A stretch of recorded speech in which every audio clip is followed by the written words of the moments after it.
श्री शनि पीडा परिहार स्तोत्रम पिप्पलादकृतम्। कोणस्थः पिङ्गलो बभ्रुः कृष्णो रौद्रोऽन्तको यमः सौरिः शनिश्चरो मन्दः पिप्पलादेन संस्तुतः।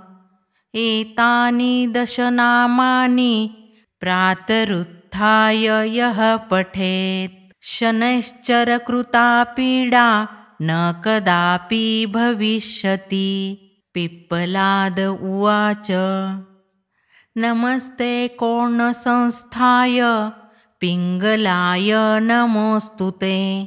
नमस्ते बभ्रुरूपाय कृष्णाय च नमोऽस्तुते। नमस्ते रौद्रदेहाय नमस्ते चान्तकाय च। नमस्ते यमसंज्ञाय नमस्ते सौरये विभो। नमस्ते मन्दसंज्ञाय शनैश्चर नमोऽस्तुते। प्रसादं कुरु देवेशः दिनस्य प्रणतस्य च। इति पिप्पलादकृत श्री शनिपीडा परिहार स्तोत्रम्।